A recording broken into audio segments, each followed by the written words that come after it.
Apa kabar semuanya? Kita berjumpa kembali dalam ibadah Persekutuan Teruna. Hari ini tanggal 16 Agustus 2020. Mari adik-adik siapkan hati dan pikiran kita untuk memasuki dalam ibadah. Kita akan bernyanyi untuk membuka ibadah kita pada hari ini dari Gita Bakti 1, Pujilah Sang Pencipta.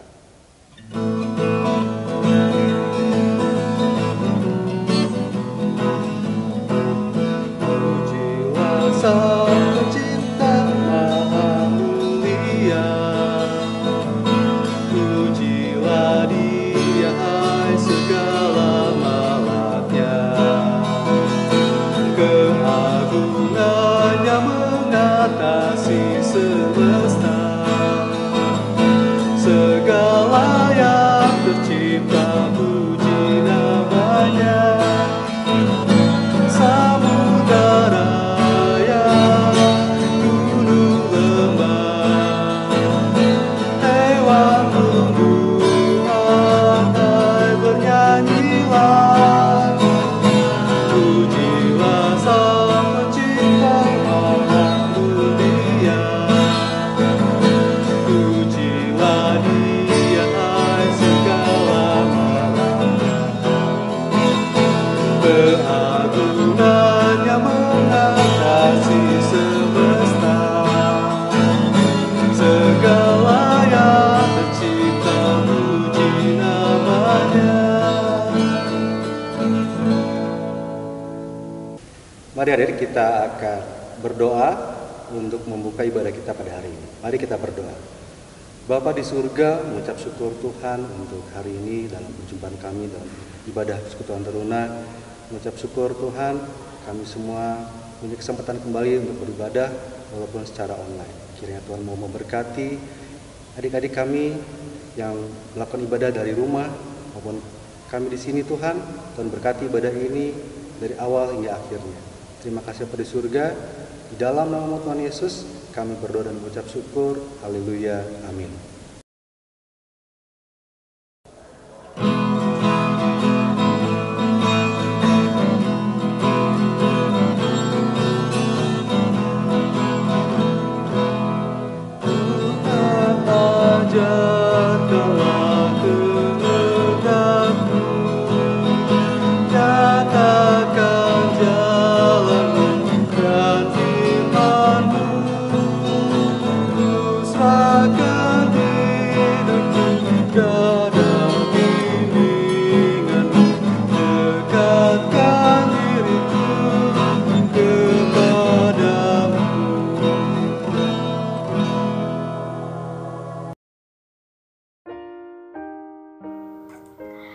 Adik-adik teruna yang dikasih Tuhan, mari kita siapkan pembacaan Alkitab dari Kisah Para Rasul pasal 28 ayat 17 sampai 29. Namun sebelumnya mari kita berdoa.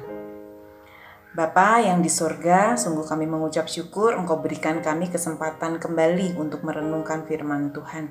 Meskipun di berbagai tempat dengan perbedaan tempat dan waktu, Engkau kumpulkan anak-anak teruna, biarlah tuntunan Roh Kudus-Mu yang senantiasa menyertai kami sehingga kami boleh mengerti akan firman yang ditaburkan pada hari ini.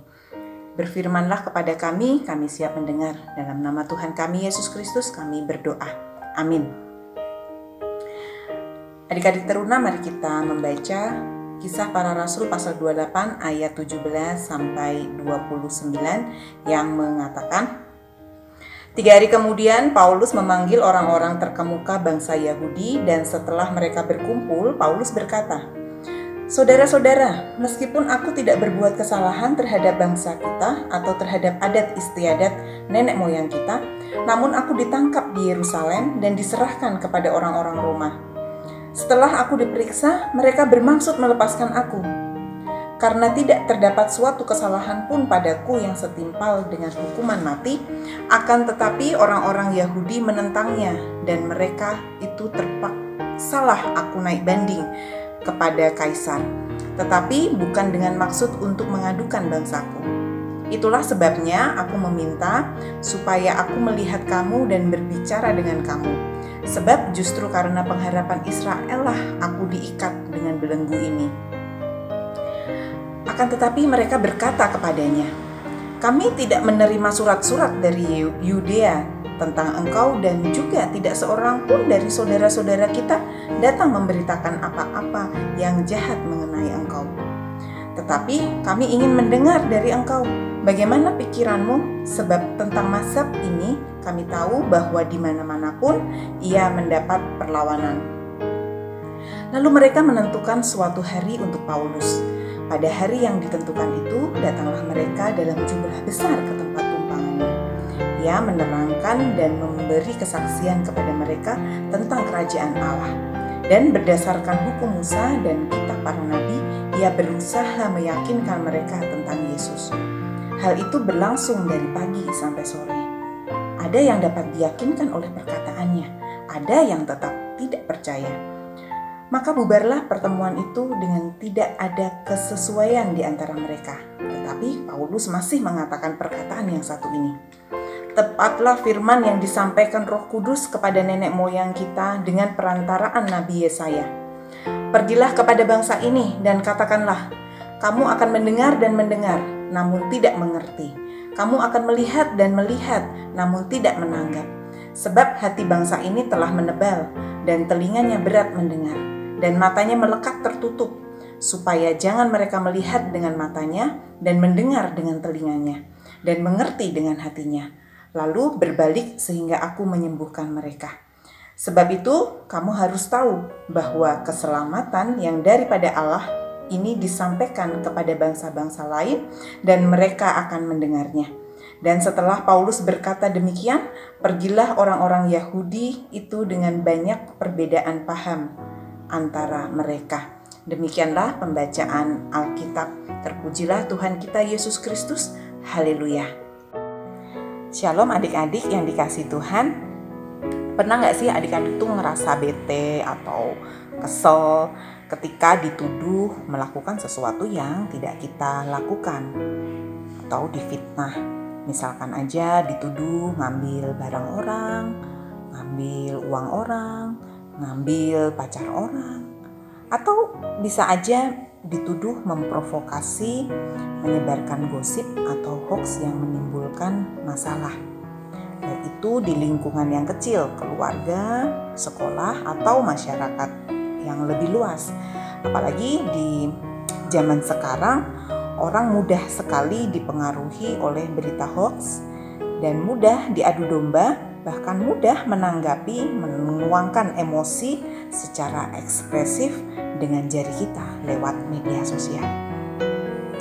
Belajar dari deretan kasus artis yang terjerat Undang-Undang ITE atau Undang-Undang Informasi dan Transaksi Elektronik, misalkan saja Ariel Noah dengan kasus video asusila divonis 3 tahun 6 bulan. Ahmad Dhani divonis 1 tahun 6 bulan dengan ujaran kebencian. Vanessa Angel konten asusila kena 5 bulan.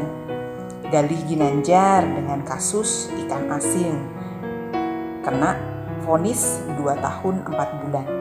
Dan kasus terkini Jerin, drummernya SID yang terkena kasus pencemaran nama baik dan ujaran kebencian. Dia hanya menulis 1 kalimat saja, namun menimbulkan masalah yang besar. Bayangin berapa kata sudah bisa menjebloskan kita ke penjara bila tidak berhati-hati. Berbeda dengan deretan artis tadi, Rasul Paulus dihukum karena sesuatu yang memang tidak ia lakukan. Ia dituduh dan difitnah.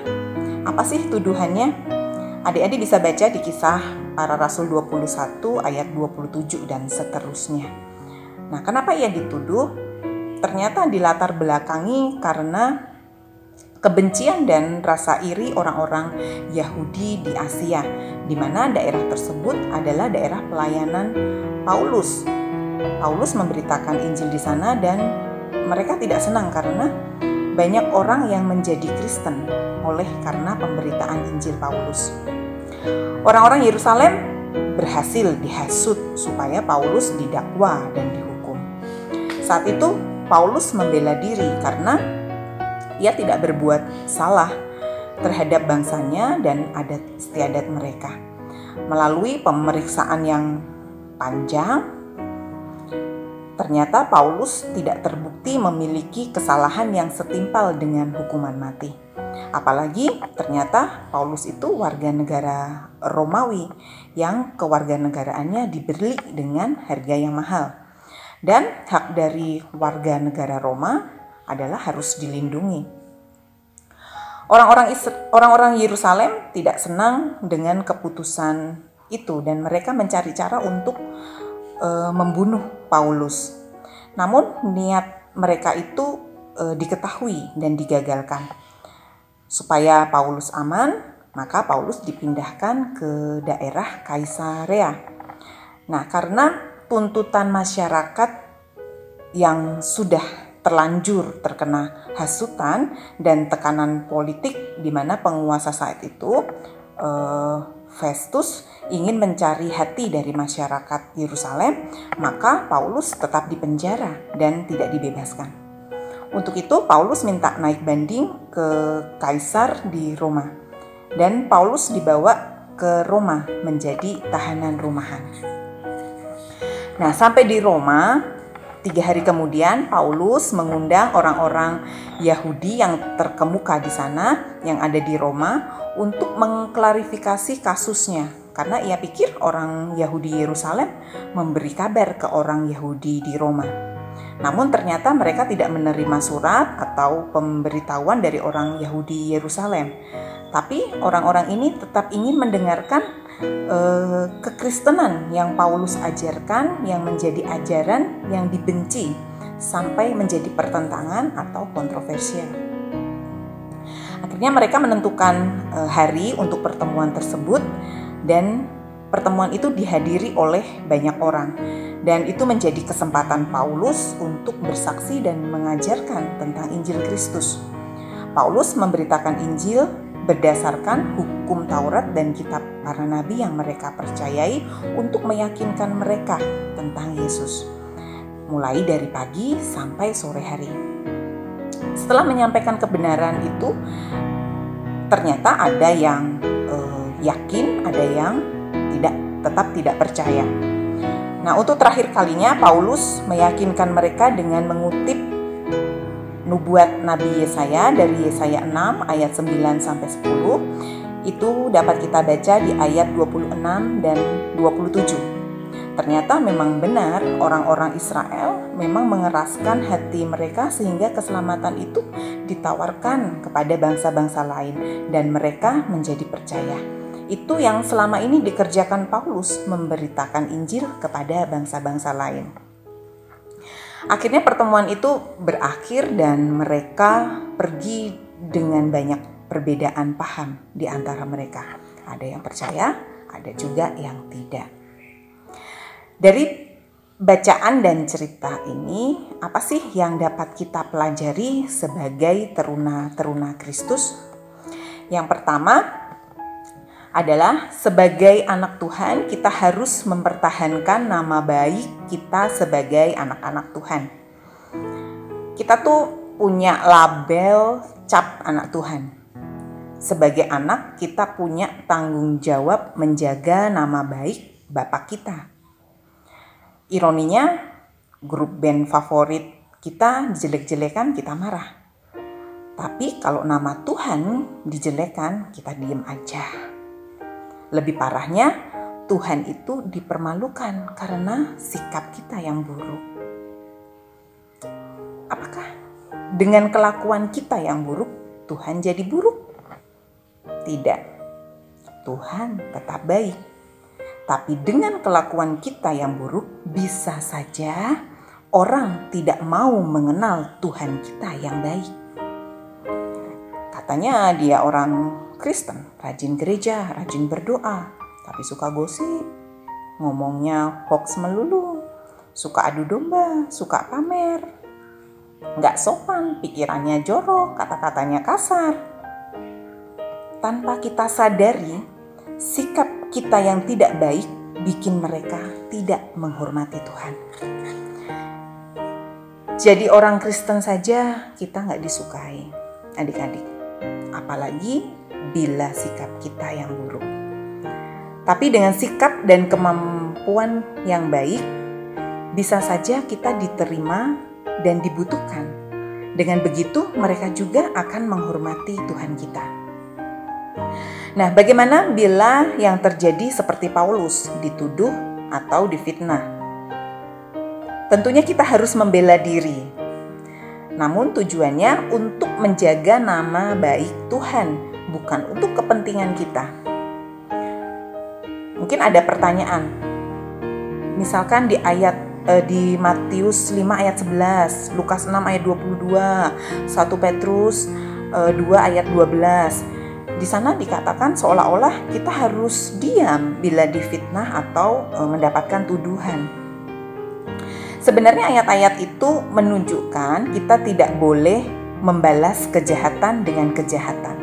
Bukan berarti kita tidak boleh membela diri. Misalkan aja ada teman kita nuduh kita nyuri ya. Udah gitu kita dipukulin, kita dipermalukan.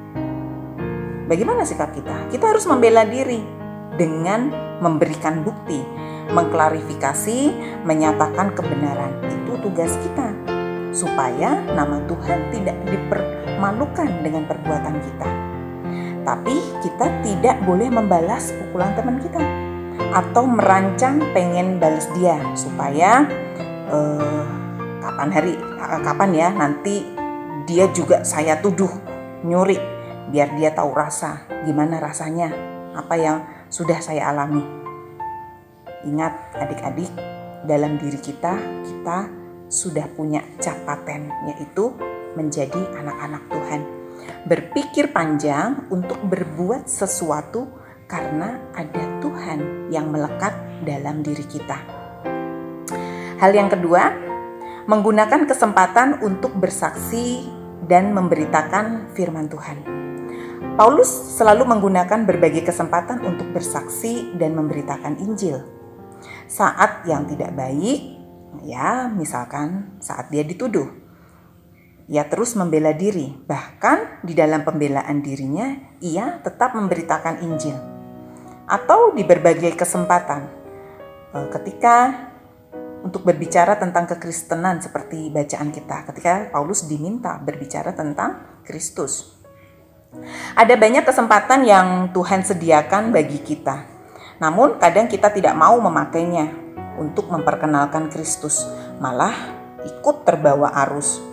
Misalkan nih janjian sama teman-teman, hari Minggu yuk kita jalan-jalan yuk. Berani nggak kita bilang, sorry ya, tunggu aku selesai ibadah dulu baru kita bisa jalan. Kalau perlu mesti jelasin, aku harus ngutamain Tuhan dulu dibanding yang lain. Dari situ teman-teman kalian akan tahu sikap kita yang menghormati Tuhan. Dan Tuhan pasti akan kasih hikmat kita berkata-kata asal kita punya keberanian untuk bersaksi. Resikonya bisa diterima, bisa tidak, seperti bacaan kita. Adik-adik dulu di usia kalian, waktu di teruna, ada orang yang bertanya tentang Yesus. Pada saat itu saya hanya bisa jawab seadanya dengan pengetahuan yang terbatas. Tapi tetap dijawab. Alhasil dia tidak percaya dan tetap pada imannya. Itu tidak masalah adik-adik.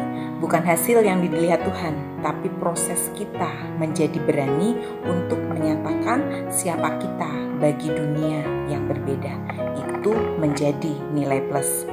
Bahkan proses datang, bawa ke gereja, bawa Alkitab yang disembunyi-sembunyiin di usia PT juga pernah dialami.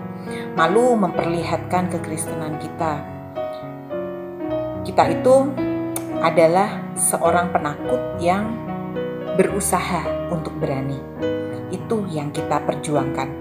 Tuhan pasti menolong kita di setiap proses perjalanan iman kita. Nah, adik-adik, kita akan merayakan HUT RI yang ke-75 tahun. 75 tahun yang lalu, para pahlawan kita mau berjuang membela dan memperjuangkan kemerdekaan dengan mempertaruhkan nyawa. kita juga harus berjuang menyampaikan kebenaran demi keselamatan bangsa kita. Bukan hanya atas kemerdekaan dari setiap penjajahan, tapi kemerdekaan atas maut. Dengan bersaksi dan memberitakan Injil serta menjaga sikap kita sebagai kesaksian menjadi teruna-teruna yang adalah anak-anak Tuhan. Karena kita adalah teruna-teruna Tuhan dan nama Tuhan akan melekat pada diri kita. Selamat berjuang memberitakan kebenaran. Tuhan memberkati. Amin.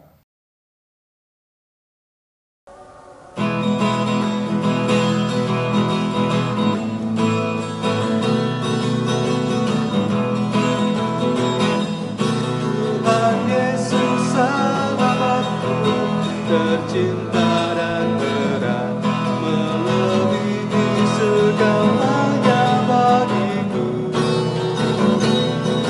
Bunga bakung paling indah yang tumbuh di lembah mengampuni menyucikan diriku.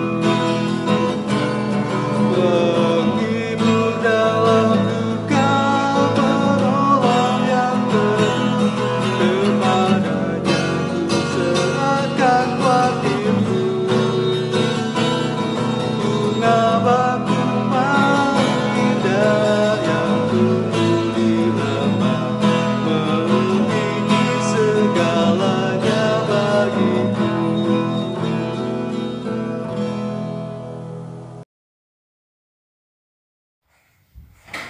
Adik-adik teruna, mari kita satu dalam doa. Bapa di surga, terima kasih untuk perjumpaan Tuhan melalui ibadah yang berlangsung di berbagai tempat dan juga di waktu yang mungkin berbeda. Tuhan berkati anak-anak terunamu yang mendengarkan firman Tuhan sehingga mereka boleh belajar dan taat serta setia kepada Tuhan. Di mana mereka dalam usia remaja, mereka dapat mengenal Tuhan dan berjumpa dengan Engkau lewat kehidupan pribadi mereka, lewat pendidikan mereka, bahkan dalam lingkungan keluarga, bahkan juga dalam bermasyarakat.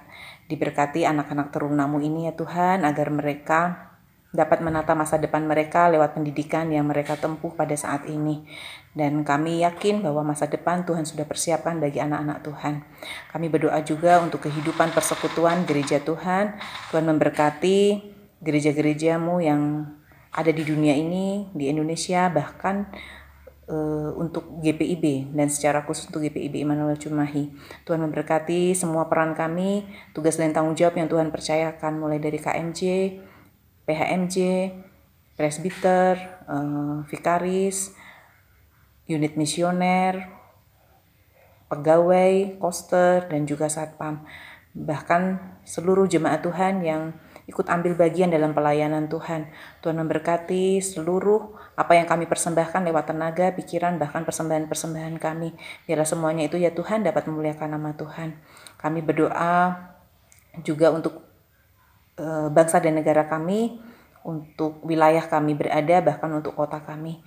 Tuhan memberkati para pemimpin bangsa kami supaya kebijakan yang mereka ambil itu dapat dilaksanakan dengan baik, bahkan bekerja sama dengan masyarakat untuk sama-sama ya Tuhan menciptakan masyarakat yang adil, makmur, dan damai sejahtera. Begitu juga ya Tuhan khususnya untuk penanganan pandemik pada saat ini, Tuhan juga memberkati agar kami dapat melakukan hal yang terbaik untuk penanggulangan pandemik saat ini. Kami berdoa juga ya Tuhan untuk masa-masa pandemik ini, gereja Tuhan rencananya yang akan dibuka tatap muka. Tuhan memberkati agar segala persiapan yang sudah dijalankan, bahkan yang direncanakan, biarlah segala sesuatunya itu ada dalam penyertaan Tuhan, dan kami boleh siap, dan pada akhirnya nanti ya Tuhan kami dapat beribadah di rumah Tuhan, di gerejamu. Terima kasih Tuhan Yesus, kami menyerahkan seluruh kehidupan kami pribadi, keluarga, dan kami dalam kehidupan pelayanan dan persekutuan. Biarlah kami semua ya Tuhan dapat menjadi berkat di tengah-tengah kehidupan yang Tuhan anugerahkan bagi kami. Terima kasih Bapa yang ada di surga. Kami menyerahkan seluruh kehidupan kami ada dalam genggaman tangan Tuhan. Karena kami yakin saya percaya Tuhan senantiasa memberkati kehidupan kami masing-masing. Baik itu dalam keadaan suka, duka, dalam keadaan sakit maupun sehat, Tuhan yang senantiasa memelihara hidup kami. Terima kasih Tuhan, inilah doa kami yang kami panjatkan dalam satu nama Tuhan kami Yesus Kristus yang sudah mengajar kami berdoa. Bapa kami yang di sorga, dikuduskanlah namamu, datanglah kerajaanmu, jadilah kehendak-Mu di bumi seperti di sorga. Berilah kami pada hari ini makanan kami yang secukupnya, dan ampunilah kami akan kesalahan kami, seperti kami juga mengampuni orang bersalah kepada kami. Dan janganlah membawa kami dalam pencobaan, tetapi lepaskanlah kami daripada yang jahat. Karena Engkaulah yang empunya kerajaan dan kuasa dan kemuliaan sampai selama-lamanya.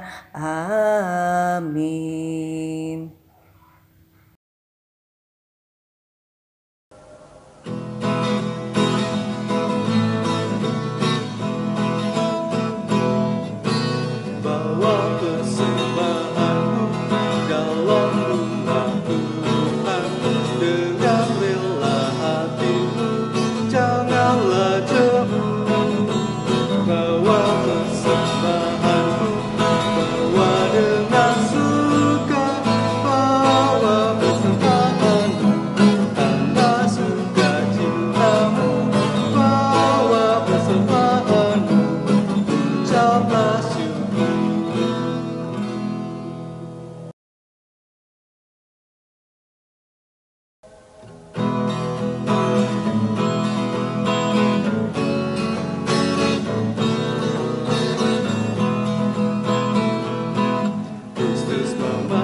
Mari kita terima berkat Tuhan. Kasih karunia dari Allah Bapa, damai sejahtera dari Tuhan kita Yesus Kristus, dan persekutuan Roh Kudus akan terus memelihara kehidupan teruna-teruna Tuhan dan memelihara kehidupan kami semua dari sekarang kekal selama-lamanya. Amin. Amin. Amin.